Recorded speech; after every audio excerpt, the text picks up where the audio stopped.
तो दोस्तों, आज का यह आर्टिकल देवी चित्रलेखा जी के बारे में ही है और इस आर्टिकल के माध्यम से हम देवी चित्रलेखा जी का जीवन परिचय देने का कोशिश करेंगे।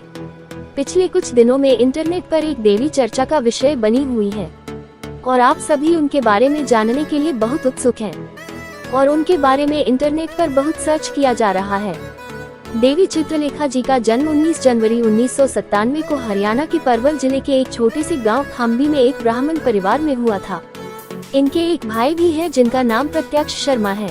देवी चित्रलेखा जी का पूरा नाम चित्रलेखा शर्मा है और इनके पिताजी का नाम तुकाराम शर्मा तथा माताजी का नाम श्रीमती चमेली देवी है और इनके दादाजी का नाम स्वर्गीय श्री राधा किशन शर्मा व दादी जी का नाम किशन देवी है।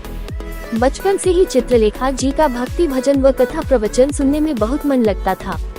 इनकी रुचि बाल्यावस्था से ही आध्यात्मिक उपदेश व कथावाचन में था, जिसके कारण महज 4 वर्ष की आयु में ये बंगाली गुरु श्री गिरधारी बाबा की संस्था से जुड़ गई थी और यहीं से शास्त्रों का अध्ययन किया।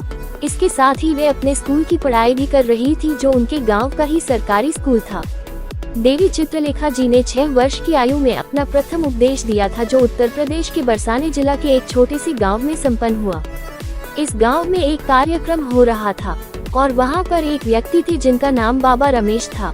उन्होंने चित्रलेखा जी को माइक पकड़ाते हुए कुछ बोलने को कहा, जिस पर चित्रलेखा जी लगातार आधे घंटे तक बिना रुके बोलती रही और इस प्रकार बरसाने में कुल 7 दिनों तक भागवत कथा का आयोजन किया गया।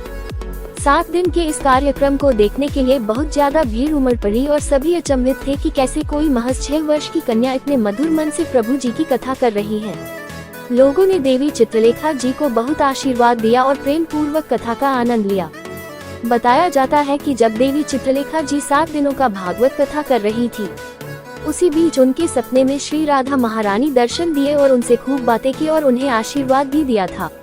नींद पूरी होने के बाद इस बात को देवी चित्रलेखा जी अपने माता पिता के साथ साझा करती है, जिसके बाद सभी राधा रानी जी की पूजा आराधना करते हैं।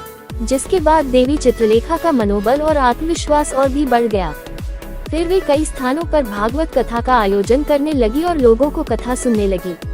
अब तो इनके कथा का सीधा प्रसारण टीवी पर भी होता है। साथ ही इन्होंने अपना एक YouTube चैनल भी बना रखा है। आप इनके कथा का आनंद वहां से भी प्राप्त कर सकते हैं।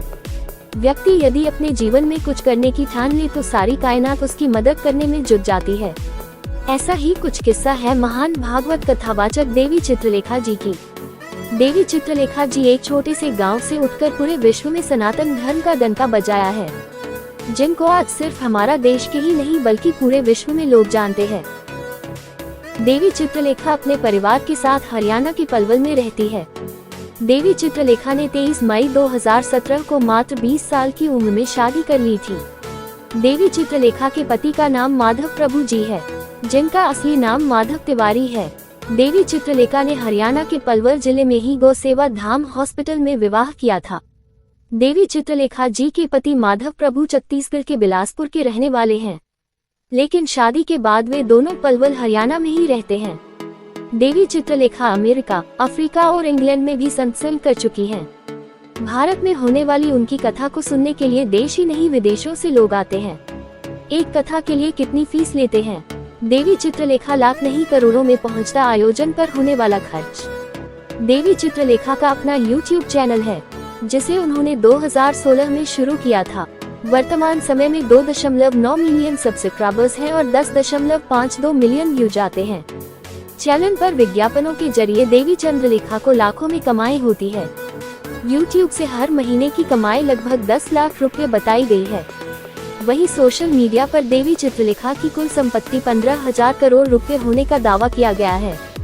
देवी चित्रलेखा की एक कार्यक्रम में कथावाचन की फीस 7 से 8 लाख रुपए लेने का दावा किया गया है। प्रभावी भागवत कथावाचन के जरिए लोगों को भक्ति की गंगा में डुबाने वाली देवी चित्रलेखा की कथाओं में हजारों की संख्या में भक्त जुटते हैं। हालांकि देवी चित्रलेखा की सटीक कुल संपत्ति निर्धारित करना चुनौतीपूर्ण है, लेकिन नेटवर्क स्पॉट साइट में उनकी कुल संपत्ति $2.53 मिलियन होने का अनुमान है। हालांकि कमाई के विभिन्न माध्यम होते हैं, इसलिए उनकी संपत्ति और भी अधिक भी हो सकती है।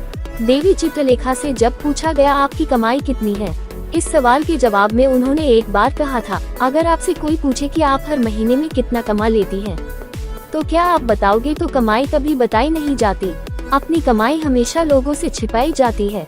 इसके अलावा उन्होंने कहा था कि कमाई के जैसे अपने द्वारा की गई भलाई को भी अपने अंदर छिपा कर रखिएगा, उसका प्रचार ना करिए। आपको हमारा यह आर्टिकल अगर पसंद आया हो तो इसे लाइक और शेयर करें। साथ ही कोई सुझाव हो तो हमें कमेंट करके जरूर बताएं। साथ ही इस तरह की जानकारियों के लिए जुड़े रहिए लक्ष्मी के साथ।